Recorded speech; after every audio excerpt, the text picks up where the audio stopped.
Let's move on now. This is a subject very close to my heart indeed. I don't know if you saw this footage. This revolves around a lady called Anne King.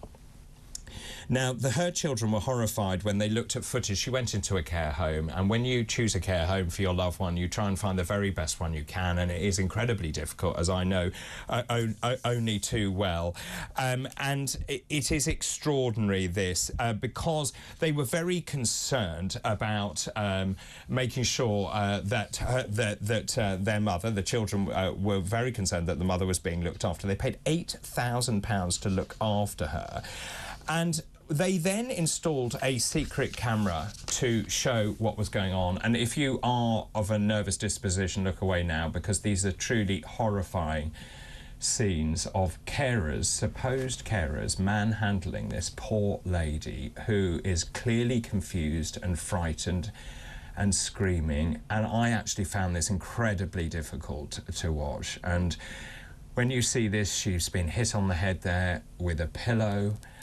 It's incredibly distressing scenes. In one point, they lift her legs up like you would with a baby and throw her around, and it is simply unacceptable. And, you know, it's just awful. And the number of people actually being charged is so low in terms of what is actually going on. And that leads me nicely to introduce our next guest, Jayne Connery, who is the Director of Care Campaign for the Vulnerable. Good morning to you.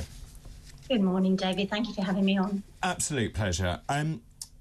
I'll just tell you why this is such a strong and important story for me, because when my grandmother was ill, my poor mother was desperate because she had 3 young children. She didn't know what to do, and she couldn't cope. So we looked around and we found a care home that we believed offered exemplary service, and it was all fine to begin with. We didn't have the benefit of CCTV back in those days, and my mother went in and found my grandmother, who was a lady of impeccable dress, who would never be seen out without being properly dressed, etc., etc. She was left naked from the waist down on a bed in the care home. No one cared. We believe that she was drugged, because that way she would cause very little distress to the care staff. So they basically used, as far as we're aware, and I can't prove it, but we're pretty sure they sedated her so she kept quiet and kept out of the way. And the way she was treated was absolutely intolerable. And I know that you also have a very powerful story. Yes, well, first of all, sorry to hear that. It's very sad that it is a regular theme coming into Care Campaign for the Vulnerable, and has been for over 12 years. It's sadly not new news that's coming in. Yes, my own mother, now late mum, I took her out of the care sector after 4 years. When there was no transparency to her care. She had vascular dementia, she didn't have a voice, she was extremely vulnerable, as were most residents. So I decided to get a good night's sleep, and that's being honest, because I was going into the home 3-4 times a day. I was working for an international airline. I was shattered. I was emotional, and in the end, my trust, I had none. So I gave up my job, and I founded Care Campaign for the Vulnerable, because I knew that to protect and safeguard our most vulnerable people in care establishments, we needed independent monitoring systems. Sorry, just going back to the treatment that your late mother got, just explain what she went through. My mother was physically assaulted by what was a rogue night carer. And my mother told me when I walked in, she was at the start of vascular dementia, so her cognitive function, her capacity came and went. And I walked in from my work, and I saw that she was quite withdrawn. And I said, "Mum, are you okay?" And she said, I was hit last night. Now, I knew my mother didn't want to go into a care home. She told me 20 years previously, never put me into a care home. but she was unsafe living in her own home. So what actually happened was, it's still quite emotional, sorry. What actually happened was the carer admitted it under police caution, and she was let go. And that was 12 years ago. We didn't know what happened. I knew nothing about care, David, nothing. I was as far removed from the care sector as any person could be. Sure. But it was a light bulb moment for me, and I decided to give up my work and just work to try and get cameras into care homes. And to do that, David, I wanted to work with the sector because I saw some incredible people, managers, providers. My mum was in 3 homes, and she was evicted from 2 because I raised legitimate complaints.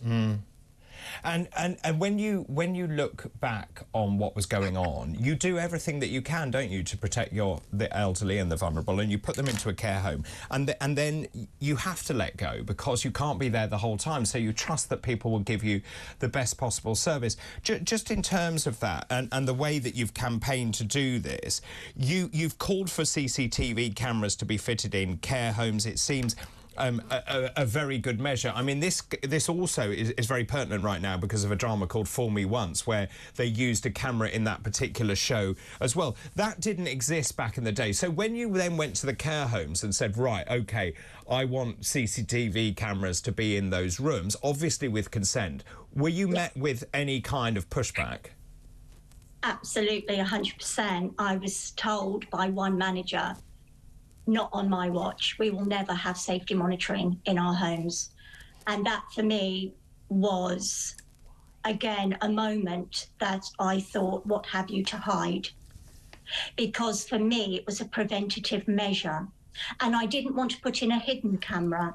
I wanted it to be overt, so that everybody knew what they were doing and how they should be doing it. And if there were any issues, David, and I hear this from families every day, families just want peace of mind.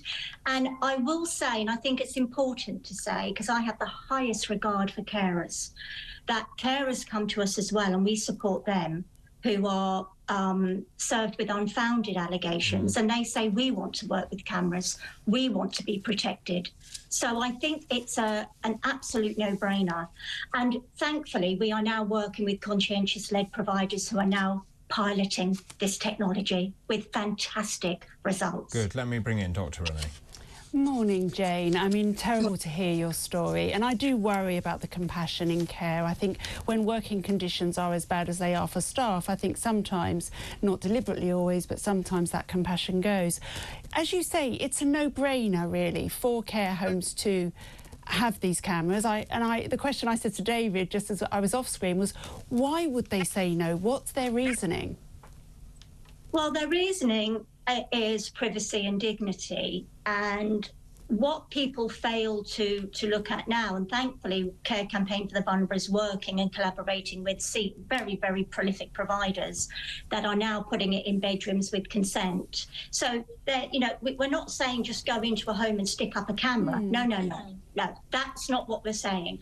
There has to be absolute collaboration with families, carers, and providers need to do it responsibly, and we're looking at third-party monitoring. We don't want providers to mark their own homework. No, quite. It has to be independent organisation. So can I just ask you about consent there? So, for example, let's take the example of vascular dementia, or indeed where someone hasn't got the cognitive abilities to sign a consent form. How does that work?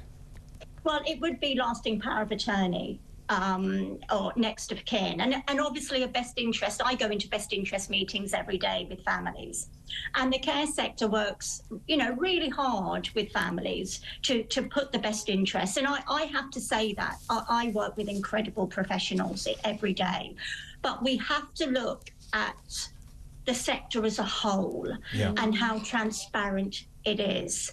And thankfully, from 10 and 11 years ago, and you know, this is something that needs to be said. From 10 and 11 years ago, when I had doors banged in my face, when I had phones put down, when I was out looking to get, you know, a lot of support, now we've got providers coming to us saying, Jayne, we want to work with you.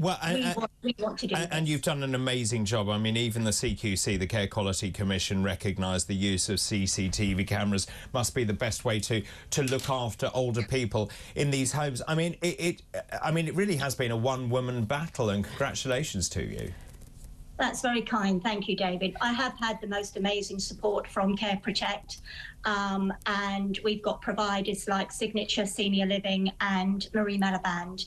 They are forward-thinking leaders, and they are now putting it across all their care homes. They've piloted it very successfully. And they need to be mentioned, because we've got many, many providers in this sector who are shying away from very, very important questions. So just going back, and I made a mistake right at the beginning, that footage was Beryl Wall, an 89-year-old. That was just truly horrific. There was another case, Anne King, as well, where they did a very similar thing. And then I was talking to my mum about this, and she said she regrets it every single day that she put her mother into that home. But you can't think like that, can you? Because she did it with the best interests at heart.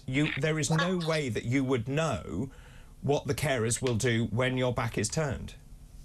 I'm with you, David. I had a lot of guilt, and as a family, we knew that from early on, we really wrestled with the idea of a care home.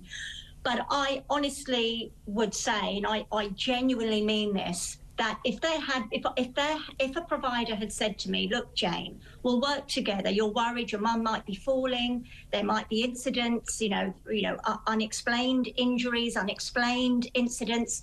You can put a camera in, and we will support you in that, and we will talk to the carers. It's over. We're honest. We're open. That was not agreed. So for me, I had to take my mum out. It wasn't easy, David. I gave up 5 years, but I did it, and I do it all again. But I certainly wouldn't have done that if there had been independent monitoring systems in dementia communities. I would not have done it. No.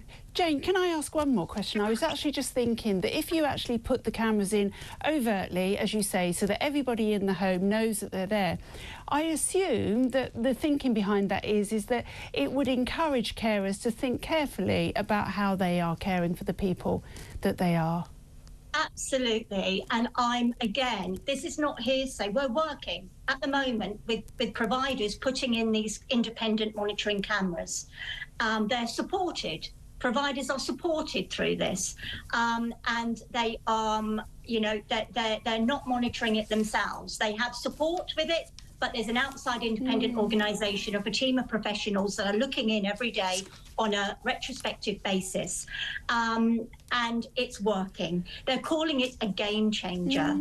Well, I think it is. But we need the government, David. We need this government to look at what's happening to our elderly, with those that particularly have dementia, that have no voice. And we need the government to help here. We need them to absolutely support the use of safety monitoring in care homes. It's not happening. There's a lot of resistance. Are they talking to you, Jayne? The government?